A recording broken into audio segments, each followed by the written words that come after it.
Hello, everybody, and welcome to your Tabletop Roundup here on this beautiful Saturday afternoon. At least beautiful for us, because, well, where are we right now?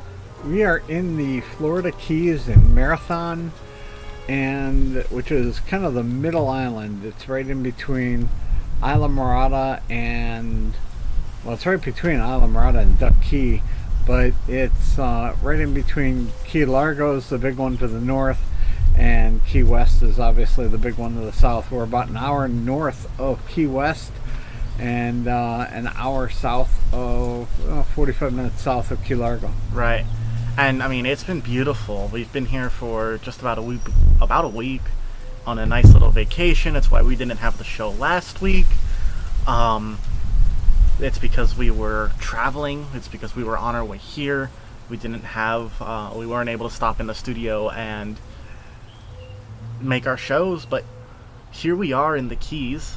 That's right. And we're here in probably the sport fishing capital of the country. And it's an amazing, we're doing our Tabletop Roundup, and are we doing a combined show? If you want, we might. We'll see. We're here. We're going to be talking about tabletop gaming. We're going to be talking about the different issues that are going on with Warhammer and the competitive tournaments that are going on. I think Joshua wanted to touch on that. Mm-hmm. We're going to talk about Tyranids. We're going to talk about some of the other things happening in tabletop gaming. It's hard to be here in the Keys and not talk about fishing, not talk about the outdoors, and do the show, kind of an all-in-one show. And we'll see. We'll see what happens. We'll see what the bosses say. I mean, and either way, like, just being here in the Keys, being able to do the show from here, that's pretty cool. It is. It's definitely one for the books. Yeah, I think it's a great thing. I mean, usually it's Ron Pecorini and the Great Lakes Smoke Show that's running all over the country, doing shows everywhere from cigar shops. But we are just here sitting on a canal in Marathon, and I would say there's 10 or 12 houses on the canal, maybe one on each side, maybe 6 deep, 8 deep, and the canal opens like up on to the ocean side, of the island. And now, for those, as always, every single episode of Tabletop Roundup is posted on Facebook and on YouTube. And for those of you watching that right now, I'm going to be posting a picture. That way you can see what we see. It's absolutely beautiful. Yeah, we've got some. We think there might be sea trout. I think Josh is right because he called them sea trout the other day. And we've got sea trout in the canal. Something spooked them this morning that just caused them to run away in a flurry this morning and splash out of the water and jump out of the water, which was kind of cool to see. I wish I would have seen what was actually causing that to happen, but it was nice. And we've been out here every day, and Josh has been out in the water. He's been kayaking, he's been stand-up paddleboarding out onto the ocean, and I don't know, what do you think about that? I mean, honestly, definitely, it's not a once-in-a-lifetime opportunity, because, I mean, let's be real, there's probably going to be a chance in the future for that to happen again, but it's really nice and really wonderful, especially consider the weather we're coming from, the weather how it is back home. Yeah, and it's in the 50s right now still. It'll be in the 50s when we get back there. In fact, we'll probably both be wearing long pants and long sleeve shirts when we go back on the plane to get back into O'Hare, because it'll literally be 30 degrees cooler for a high. Oh yeah. When we get back. So it is absolutely beautiful. We've been blessed with good weather. Mm-hmm. I think it just sprinkled one day here, and it was overnight. Yeah, and it was overnight, so it wasn't anything that affected us. We've had some great opportunities to have sushi. We went down, and we'll talk a little bit about everything we've done and down while we were down here.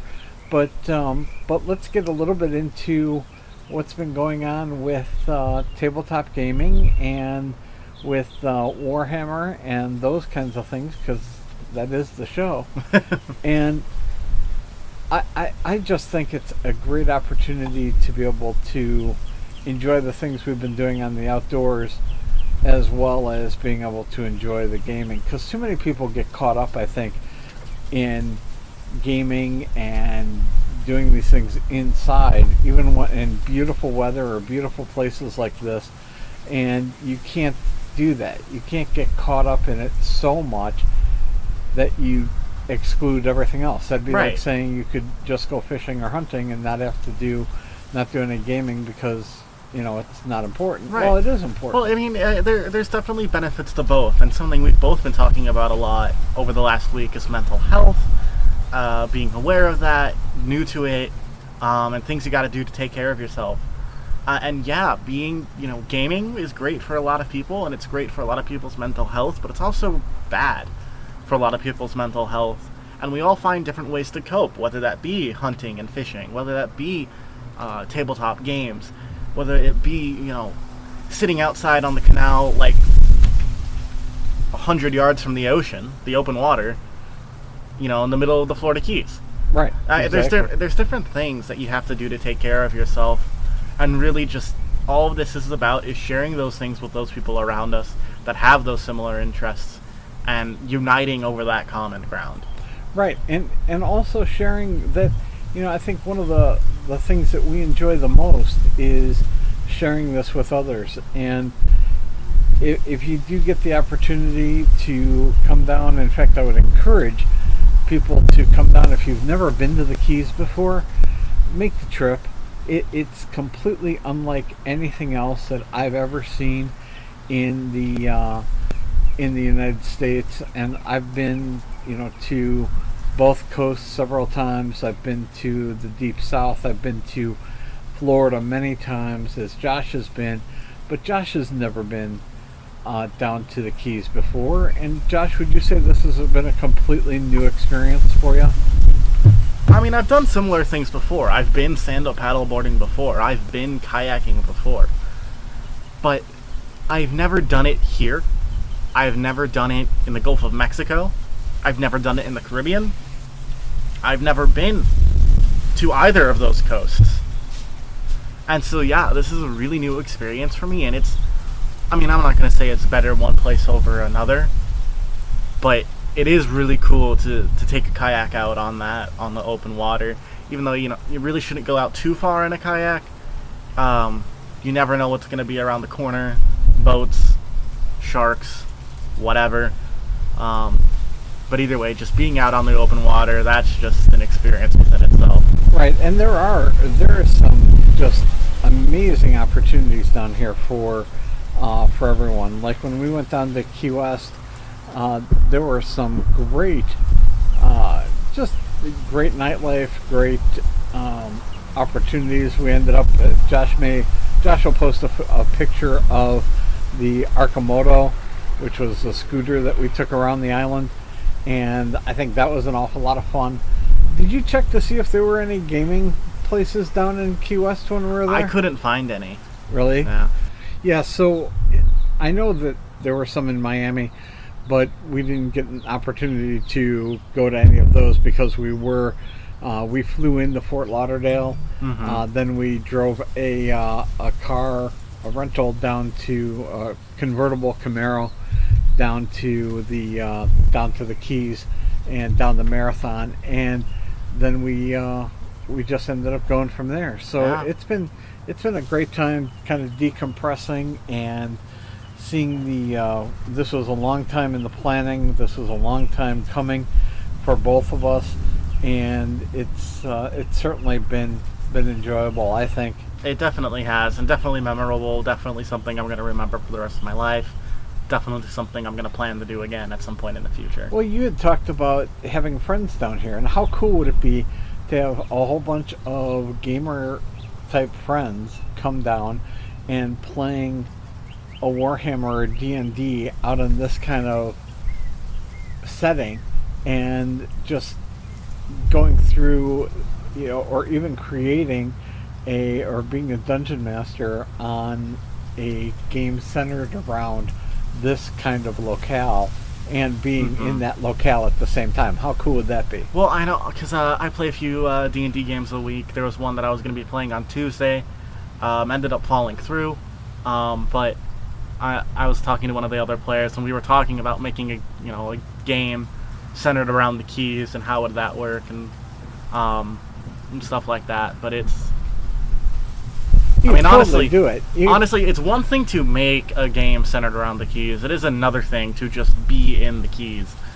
Well, exactly, and that's even better, because you get the whole ambiance of being down here, and there's such a rich history of pirates and treasure and sunken ships, and just everything kind of lends itself to that kind of lore of being able to enjoy that type of game and to do that gaming. I think, and another thing is the area is very, very open. It's very accepting of not only different lifestyles, but also different points of view, and it's very laid back.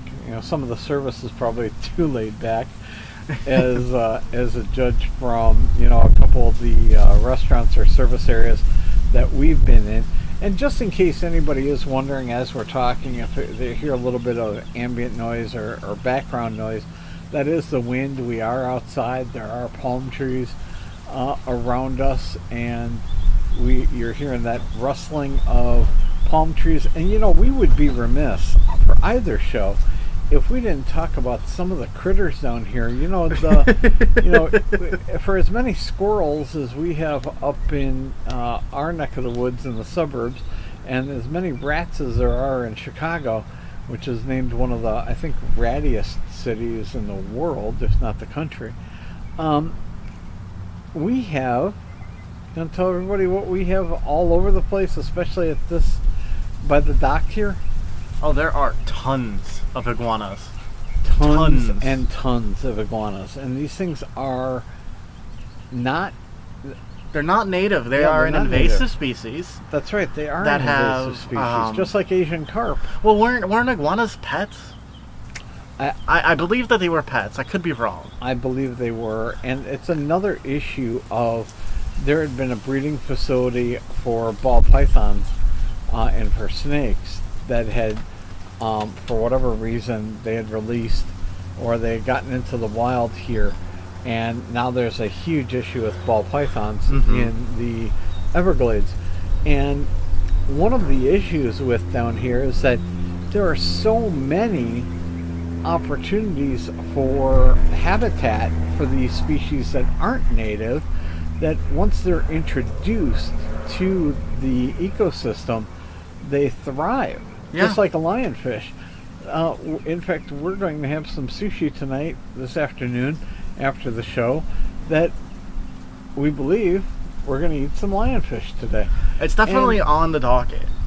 Well, we're definitely going to do it. We have to do it because, if not for tabletop gaming, for Cast and Blast, we have to have some lionfish and try the lionfish. Yeah, for those of you watching on YouTube or one of the videos, I'm throwing pictures up right now of some of the food we've eaten. It's just, the food, wonderful. Almost all around. Almost all around. We've had a couple of bad experiences, but not nearly as many as good. Right. Service-wise, could be better. Well, service, you have to remember, is very relaxed. Right. We're in an island. It was very similar. I know you haven't been to Hawaii, but I've been to Hawaii, and it was very similar to Hawaii. It's a very relaxed atmosphere.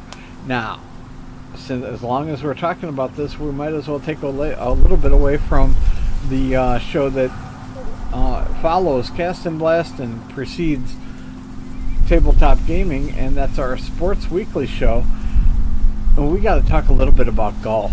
Because we went out on a golf course. Now, Josh and I have played some courses throughout the Midwest, and I was going to say, we Illinois. need to preface, golf has been a point a big point of our lives for many, many, many years. Ever since I was little, taking golf lessons, playing golf, playing tournaments of golf as a kid. That's right, doing U.S. kids golfing. And Being like ranked number 8 in the state for my age. That's right, you were. And like, just all of these, like, golf has been a huge point of our lives. Fell out of it for a while. Well, we're talking, by the way, a twin-engined Grady White fishing boat, center console, big one, probably a 32-footer, just went by with a family, and it looked like a Labradoodle in the back of the cockpit there in the boat, and just went by on this beautiful, beautiful channel that is, there's moorings for boats in this deep channel that goes out to the ocean. And Josh wasn't kidding. We're 100 yards, probably less, probably 50 yards from the ocean, and on this canal, and the canal goes directly out to the ocean. Yeah. But anyway, as I was saying about golf, it's been a huge point of my life, of our life. Fell out of it for a little bit, jumped back into it. Who knows how long ago? I went on my mission for 2 years, so my game's a little rusty. I still hit pretty well. I hit pretty far. I splice to the right on almost every hit. I have no idea what I'm doing. I have no idea how to fix it. But that being said, a lot of people, that's a very common issue. Oh, yeah. Very common issue. And you know why? I mean, you're making contact with the club face being too open, and it's causing the ball to sail to the right. But, again, there are ways, and there are tons of videos out there. If any of the Sports Weekly people are listening to the show, please tell me how to fix this. This is getting annoying. Yeah, who knows? I don't know if Pat. I don't know if Pat or Ron. I don't know if any of them. Any of those guys do a lot of golfing, but if you do, you can teach us what's going on. Please tell me. Because I've always been a bad golfer, but Joshua's been good in the past, and could be again, I think, if he puts his mind to it. And but just that golf course. Now, the game of golf, playing golf with you, was absolutely wonderful. It was. It was a lot of fun. We had a lot of fun. I won. You did. Like, the final score ended up being something like 50s to 80s. Somewhere in there. Somewhere around there. Yeah, I might have hit 70s, but maybe 50s to 70s. Yeah. Around there. Now, I want to also preface by saying that this course was under maintenance. It was, and under maintenance, because it was really sandy. There were, you would have thought there were sand traps where there weren't a sand trap. It was bare ground. It is under renovation. It is having, 8 or 9 of the 18 holes completely renovated. But you would think they would have renovated or at least done something to the side they were going to keep open while the other side was being renovated, because it was pretty bad. All the signs were faded. All the signs were faded. You could barely tell what hole you were on. Some of the holes were only separated by red lines drawn in the dirt. Yeah, that was just bizarre. Yeah, because you have people's ball flying into your own fairway. Right, like I get you're in the Keys, you have limited space. I can understand the need to to put holes that close together. I can understand that, but just it's like. I can understand it's Florida, it's the Keys, the grass is a little dry, I can understand the loose dirt, but there's no excuse, really, that I can find for just how poorly kept it was. And it was also very expensive now, for what it was. It was. Now, playing golf was awesome. It was a lot of fun. I would do it again, even on the same course. I would too. I would do it again. Just the golf course itself. Although you could almost play the whole course with a sand wedge. Yeah. I don't know. We're used to the whole, like, you got the grass, you have the fairway, the rough is actually rough. Right. And this had it had kind of a greenish fairway, and then it had like it was brown dirt and in the fairway, and then it was really bizarre. But Right. anyway, But yeah, I mean, all in all, though, like, experience of playing golf, 10 out of 10. always Golf course that we were on, like a 4. 4. 4. Yeah. Just a solid 4. Solid 4. Just because the greens were all way too fast, also. But the greens, I could tell they tried to do something with the greens at Yeah. least. They tried. Which tried. is something, Mhm. I guess. But all right, so So jumping into, we have about 10 minutes left before the bottom of the hour. okay, Jumping into something just for fun. I kind of want to go over tournament results in the Warhammer world this last week. yeah, what were they? So beforehand, as a helicopter flies almost directly overhead, we're gonna let this pass for a second there. Yeah. It was That's probably- one of the risks you take by recording your show outside. Exactly. Um, And Monroe County does have a very active sheriff's department. They do have an air unit. There's also Border Patrol down here, and along with Florida Highway Yeah. Patrol. So out of those three, they're kind of all over the Keys. Yeah, exactly. And protecting the people and the habitat of the Keys. Mm-hmm. But I mean, tournaments results this last week.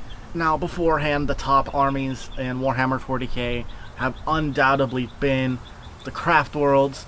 So the Eldari, the Drukhari, I'm including them in that as well, even though they have their own codex, because they often play a lot of the same rules. You got the Harlequins. I mean, they've just been dominating the last few weeks after the release of the Craft Worlds, the Eldari Codex. The Tau Empire still riding the high from their codex drop, now going from one of the worst to one of the best armies in the game, and Adeptus Custodes always being a fan favorite for tournaments. Few units, but those units that you have are almost impossible to kill, kind of forcing you to play around your opponent there.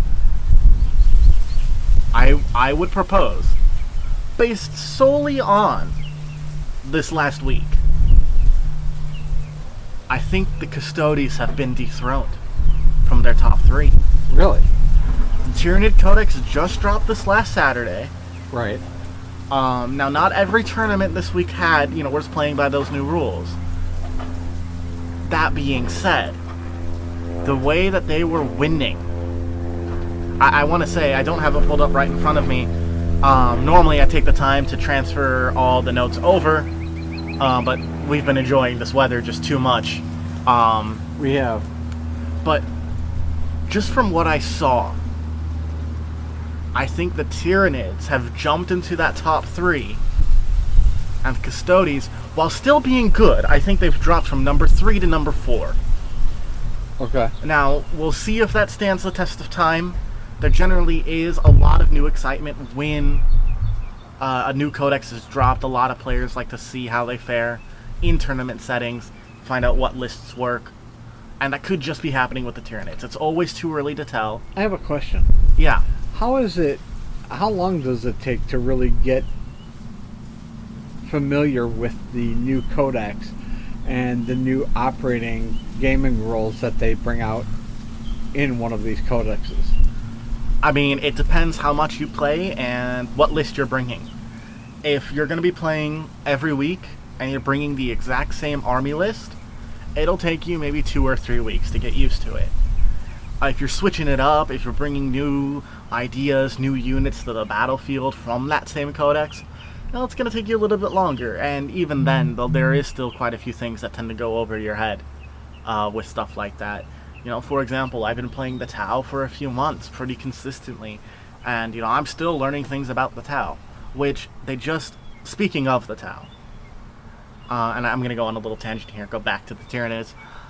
Speaking of the Tau, they just released one of their new balance data sheets that kind of is meant to help make everything a little bit more fair. The Tau have had this ability called the Mont Ka, where it allows you to reroll 1s and get you 1 extra tick of AP, so armor penetration, so you're hitting better and wounding better. They took that away. You can still reroll 1s to Right. wound, but they took that extra tick of AP away, which frustrates me because it's, I mean, that's really, really, really good in the balance of, in the way of making it more fair. It does. Still frustrating.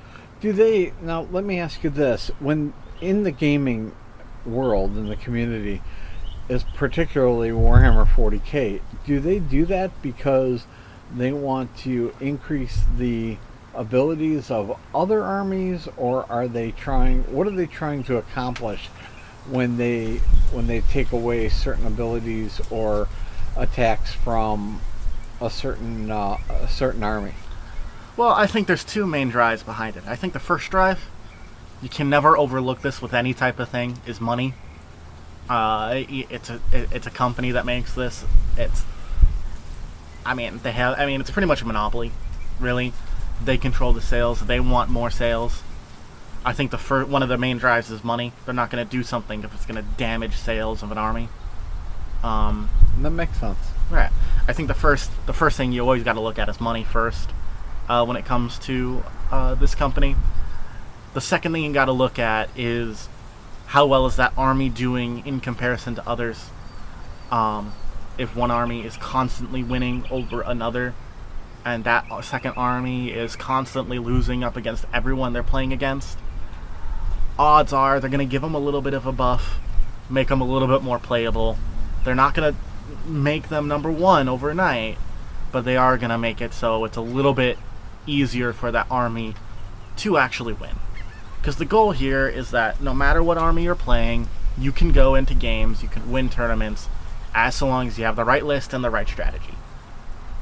Okay, and would you say that when you're going into this and you're new, do you think you should go with like kind of a time-tested, older army, like Space Marines, just to get to know the gaming, or do you think you could delve right into the Tyranids or the Tau, which is kind of what you did? You kind of went in for Necrons first, right? Went into the Tau after. You've dabbled with some Space Marine stuff, helped me with a little bit with the Tyranid stuff, but you kind of went took a little bit of a different path. Talk about that for a minute, if you could.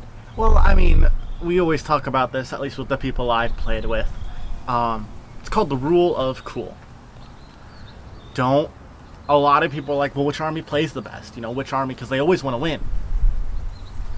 Well, if you're new to Warhammer, and you're playing for the very first time, and you go into a gaming store, and you show up with the best army and the best list, you're going to lose. Right, because people are going to have counter strategies. They're going to be gunning for you specifically. Well, people are going to have counter strategies, and people are going to be more experienced than you. Experience comes into a lot of what works and what doesn't work with Warhammer. So, in reality, you shouldn't be going for best army, best list, best whatever. Go for what you think is interesting. Right? So, for example, I've always liked the Necrons, as you said. I like that they can bring their soldiers back to life, bring them back to the table. I just love the whole premise of these, robotic, undead soldiers just marching. But I also love the Tau. I love how they're the most morally good army in the entire game. I love how the morals are for them, and I love how, their whole society and the lore is based around being together and working together towards a common, bigger goal. Now that's something that there's obviously not all of the different armies that are capable of being played. What would, is there like an overview of the armies that can be played, and then I know there's specialties like Chaos Marines and things like that. Well, we're coming up to the break, so I'm going to answer that question, and then we're going to take a break. Okay. But in all honesty, the core rules book, if you're brand new to the game, looking to get into, looking for something quick that you can get, looking for something that has information on everything in the game, get the core rules. Okay. Because that book has all the basic information for all the armies, who they are, what their lore is. You're going to have pictures of the models. You're going to see all together all of your options. It's also going to have the core rules for the game. It's going to explain how units move, shoot, take damage. It's going to have everything waiting for you on that shiny golden platter. That's the way to go. Find what perks your interest. Find what you think is going to bring you the most joy. And then, with that, go out and start collecting your first army. Well, that sounds really good. And like we've talked about, that's not the only tabletop gaming that's out there, but it certainly is one of the most popular right now is the Warhammer 40K, and it's fascinating to have those people, listening. And well, thank you everyone for joining us so far here on Tabletop Roundup, here on WLCB 101 point. And perhaps Cast and Blast as well. We may play this for Cast and Blast and for Tabletop Roundup, because we've been talking about both. Why don't you do the outro then? Do an outro for both of us. All right. Well, thank you so much for joining us here on both Tabletop Roundup and Cast and Blast. We are your hosts, David Jakes and Joshua Jakes, respectively, for each of those shows. And you can find us from 7 a.m. to 8 a.m. on WLCB for Cast and Blast, and from 4 p.m. Yeah, 4 to p.m. 5 to 5 p.m. for Tabletop Roundup. Yeah. Thanks everybody for joining us. We're going to be right back with the second half of our combined shows today from here in the beautiful Florida Keys, Marathon, Florida, and we'll be back.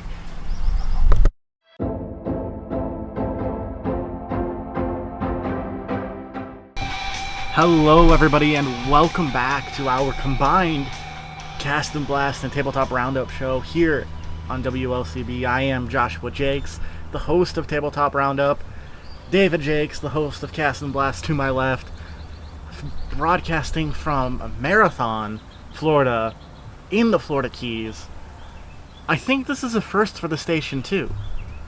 I think we're the first ones to broadcast from the Keys. I think we may be the first to broadcast from the Keys. I know that the cigar show, the Windy City Smoke Show, is it Windy City Smoke Show? I have no idea. The cigar show. The cigar show. Ron Pecorini. Ron Pecorini. Great guy. And his brother, their show, they do their show from Florida all the time. I know some of them are local down here now, have moved down here, and I know they did their last show actually from down here, but not in the Keys, not this far south, not this close to Cuba. And you want to talk about the Dominican filler, you want to talk about that lovely Cuban soil to grow that incredible tobacco. Well, this is the place that you have more of it than anywhere else, and where you can go in Key West and actually have the cigars rolled for you, hand rolled, with that those natural leaves and the items that actually come from that seed down in the Caribbean, the Dominican Republic, and just absolutely beautiful. But yeah, I think we're the first show to actually broadcast and do a show from down here. And we've been having just a great time. And going back to talking a little bit about our activities down here and some of the fun things to do and see, it's really a plethora of opportunities. We actually got to swim with the dolphins the other day at Theater of the Sea. Now there's a couple of opportunities down here to do just that. If you hear a little bit of ambient noise, that's because we are outside. We are sitting on the canal right by the ocean. And I've mentioned it before, every single episode of Tabletop Roundup gets posted on Facebook, this included. You're going to see pictures right now of our little setup here. And for those of you who are listening to Cast and Blast and are hearing this as well, just go onto YouTube, Tabletop Roundup. We'll be right there. You'll see the logo, WLCB, yada yada yada. Yeah, you'll see some pictures. You can see the pictures and listen to the show again. online on YouTube. Right, with the pictures, because we've got iguanas that are completely ignoring no trespassing signs. We've we've got pictures of Joshua being kissed by dolphins, and we've got just all kinds of fun things planned as far as being posted with this show. Mm-hmm. So please avail yourself to that. So talking a little bit more about Tabletop Roundup and kind of throwing this back toward Joshua and what Tabletop Roundup is really doing for, and what you're going to be doing for the future. Now, when you go back to school this later this summer, really, it's going to be in August. Mm-hmm. What are the plans for the show, and what are you planning on doing as far as keeping the show going from Provo, Utah? I mean, I'm either going to record shows every week and send them in, or I'm going to be able to broadcast them live from Provo. Either way, the show must go on. That's right. The show must go on, exactly. And that's the way we feel about Cast and Blast as well. And certainly we're hopefully going to be getting a lot more opportunities for fishing at some, because weather has been just abysmal up in Illinois. You know, while we're sitting here in 85 sunny, not a cloud in the sky. Well, there's clouds, but like scattered, maybe. Not even close to partly cloudy. It's just some scattered clouds, and otherwise it's blue sky and 85 degrees, and with a nice about 10-mile-an-hour wind blowing here. And I think at home, and I'm going to check real quick, at our current conditions here on this Friday afternoon that we're actually doing the show. I think Illinois is looking at like a 55-degree top high for the day, aren't they? Either way, weather down here is just absolutely beautiful. It really is. It really is a gorgeous place. Oh, I'm sorry, I stand corrected. Chicago hit 61 today. Oh wow, 61. That's actually kind of good for Chicago this time of year, I guess. But don't forget, it's going to be May soon, and there's still going to be highs in the 50s when we go back to Chicago. So we'll be looking forward to spending some of those colder afternoons inside and those colder evenings inside, and doing the tabletop gaming, because hopefully we'll have some fishing opportunities coming up in the later in the spring. I'm sure the water levels are getting better. I know it's been stormy up there a little bit while we're gone as well, and it would be real easy to get used to this kind of weather, though. Oh yeah, definitely, and almost a little too easy. I feel like at some point you gotta have the cold to be able to join the heat. Otherwise you're just gonna be miserable. Opposition. My opinion. Opposition in all things. Opposition in all things. There you go. All right. Well, and again, there's some great opportunities out there. Right now, it's not really a hunting time other than for turkey. There are some turkey opportunities still coming up over the next month, both in Illinois and Wisconsin. And there is some fishing starting to open up and get a bit better as far as with the walleyes and the panfish in the chain of lakes. And I'd certainly like to get out and get out on the water this coming summer, before Joshua goes back, and do some fishing, at least on the chain, and maybe even in Lake Michigan, depending on how Joshua's feeling about that, and be able to take advantage of that time before he heads back to the wonderful mountainous region of Utah where he's going to school at BYU. But Josh, what do you think about really some of the opportunities now for gaming, and are there more places opening up? I know there's a couple places by us that offer games that you can go to. I know there's that one in Antioch. There's a gaming location in Antioch. Is there anything else like the one you go to in Provo?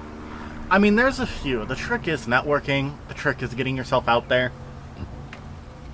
And the trick is being able to advertise to the right group of people.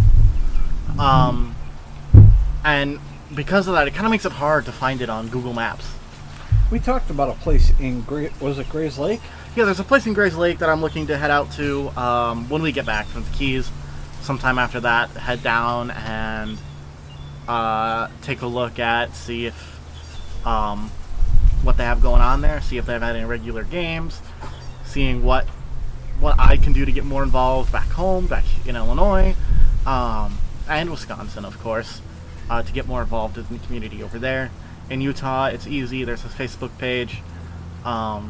There's Warhammer Nights. There's all sorts of things. I'm sure they exist here, but the trick is finding it. Well, there it's a little bit easier because it is a college town. There's a lot of people that are into the tabletop gaming, and you're right. There's a lot of people here also, and obviously there's Games Workshop is a major.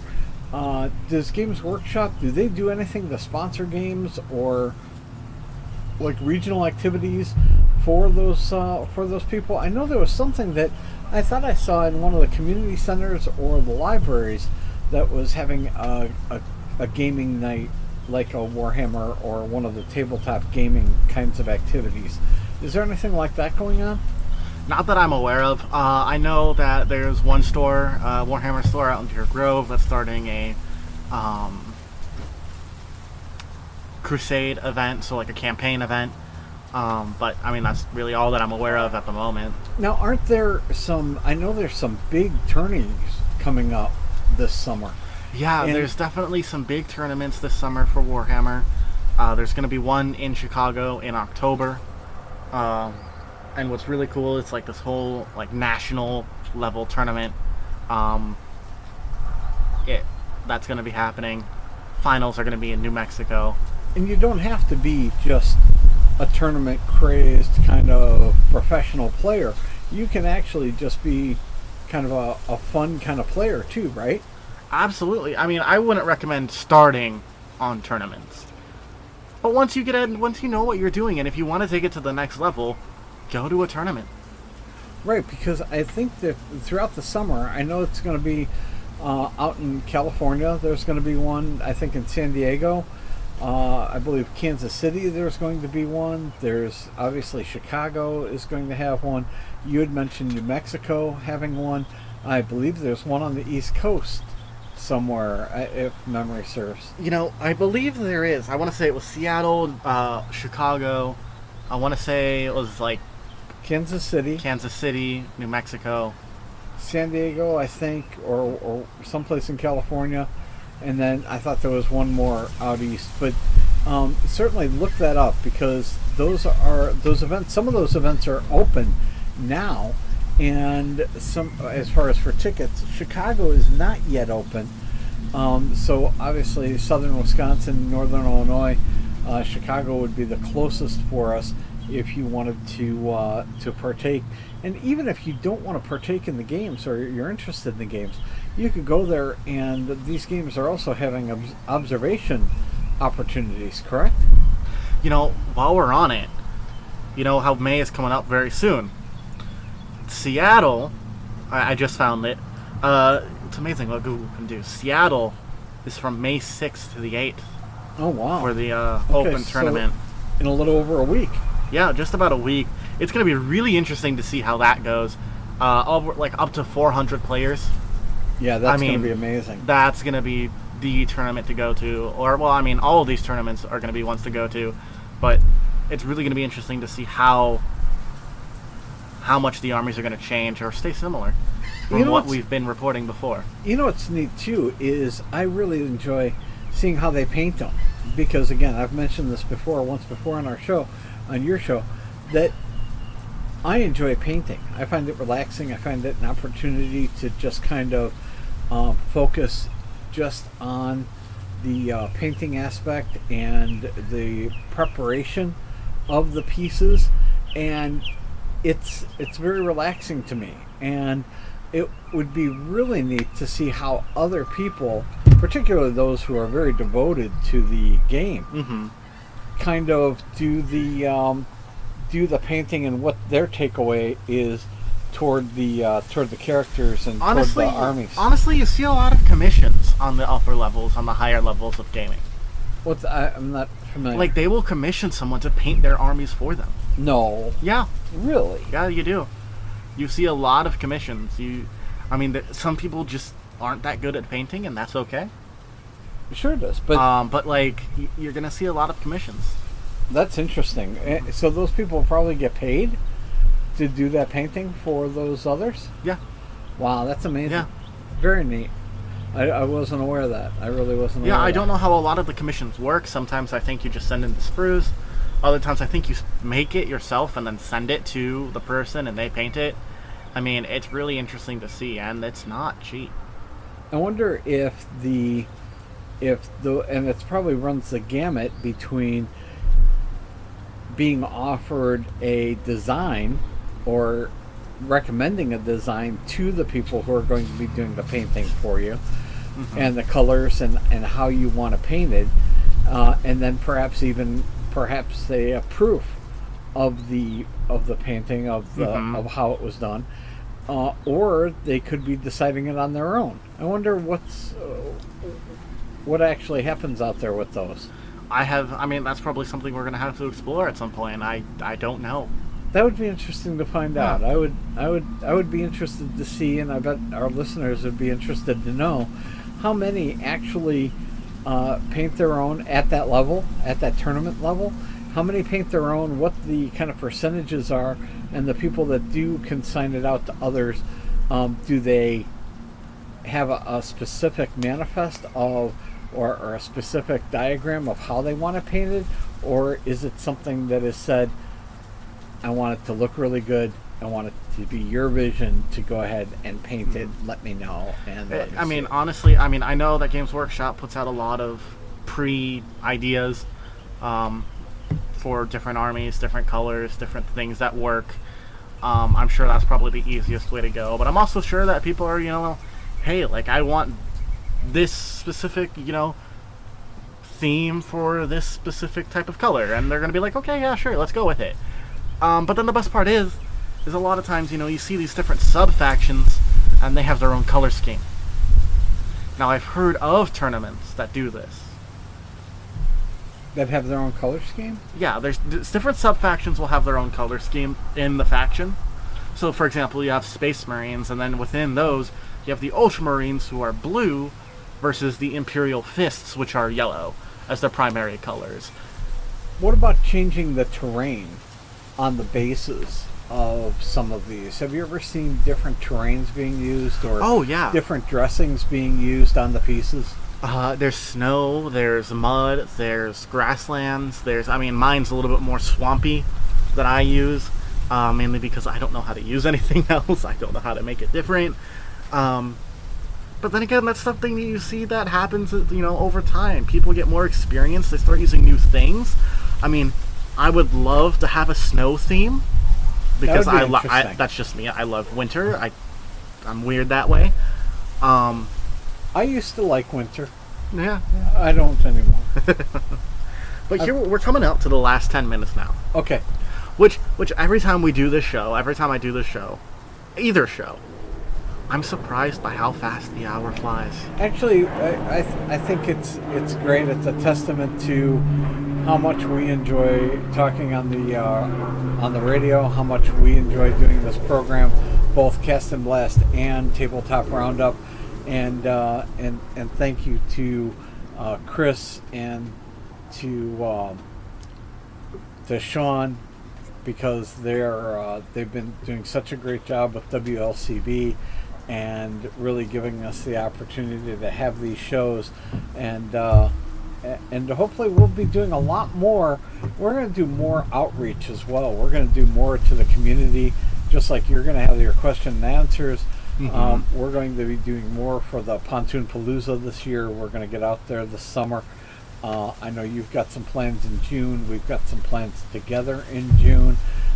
And we're trying to put that together now. We've got a couple of marinas interested in working with us to actually put on that Pontoon Palooza again, pass out some free fishing equipment to the kids out there on the chain, and as we've done a few times in the past, and it'll actually be wonderful. So as far as for my end of it, on Cast and Blast, thank you so much for joining us, and really listening to both our shows on Saturday. and I'll hand it over to Joshua. All right, so I only got one question. So I asked some of my friends before we started recording to send me some questions that they have for Tabletop Roundup. And I only got one, but it's a heavy hitter, so it's probably going to take the entire time to answer this question from my friend Audrey out in Maryland. Like I said, this is a heavy hitter, so just Before you do it, can I do a shout out to Audrey? Hi, Audrey. Thank you for sending in this question. And go ahead, Josh. all right. So how does the interactive and flexible nature of a story game, so Dungeons and Dragons, affect how the players relate to it, and whether or not a story that intricate qualifies as art? Wow. From my personal point of view, and this is going to be a lot different from Joshua's answer, I'm sure, because I've had a limited exposure to this. I have had exposure to LARP, and which is live action role play, which is a cousin of D&D and a cousin of these other gaming systems. And what I would say is that it is an art form. I would say that it's on one hand perhaps a performance art, because it's almost like going to the Ren Fair. It's something that you internalize, that you make it your own, that you enjoy, and that what brings an art form to it is the interaction of not only your own mind to what the scenarios are, but also on how you can expound on that particular character, right? And it's like having someone who's a neophyte reading from a script of The Godfather, let's say, a classic, iconic movie that's been around for some 50 years now, and it's just iconic. And can you imagine someone doing a cold read of The Godfather and then watching the performance by an Al Pacino or a name one of the Marlon Brando as the Godfather, and but taking that and really giving it the inflection and the characterization and really growing the character. And I think that's what you have, and I think that's what makes it art with the D&D games and any of these games, because you're taking the personality and the character development of the person playing and really putting that into the experience of the game itself, or of the activity. What do you think? I mean, art within itself is subjective. So there's no way to answer this without it being an opinion. I'm sure there are plenty of people who would say no, that a story is not art. But what makes it art is the amount of time and effort you put into it. A lot of these times when people are playing games like D&D, that storyline is completely made up by the dungeon master. The towns are completely made up. It is world building galore. The entire universe is your own. What you say goes. And so when you make an intricate storyline, when you have places and people that are reoccurring, I say yes, it's art. I mean, it's almost like a TV show or a movie, like you said. You're going to have characters. You're going to have, I mean, a lot of times these main characters are the players. But, I mean, you take one of my favorite shows, NCIS, you have the recurring cast every single episode. There's no one main character. And so, but that's still art. You're creating this world and allowing others to explore it. And you're creating your own lore at that point. And Yeah. there are people that, whether it's a movie, a TV show, like you said, whether it's a play, a musical, or it's live action role play and Dungeons and Dragons, and really you're creating that world, you're creating that lore, and really it's fascinating. I mean, it's almost like asking, is marching band a sport? People are going to say yes. I say yes. A lot of other people are going to say no. And a lot of times, why people say the things they do are still correct. It's just an opinion at the end of the day. Now, I say that yes, you have an intricate storyline, you have a plot. That's a story, and storytelling is art. I mean, there's good art, there's bad art, there's good stories, there's bad stories. If you take it and if you make it your own, it's art. And I mean, that's an expression. Yeah, it's an expression. And once you get to that point and you're catering to that expression, it is an art form. Exactly. Well, we are out of time today. Thank you all so much for joining us here on our combined Cast and Blast and Tabletop Roundup. I'm Joshua Jakes. That's David Jakes. Thank you so much for joining us on WLCB 101.5 FM. We look forward to seeing you in the studio next week. I hope you have a great rest of your day. Stay tuned. We have great programs coming up for you next. Thank you all.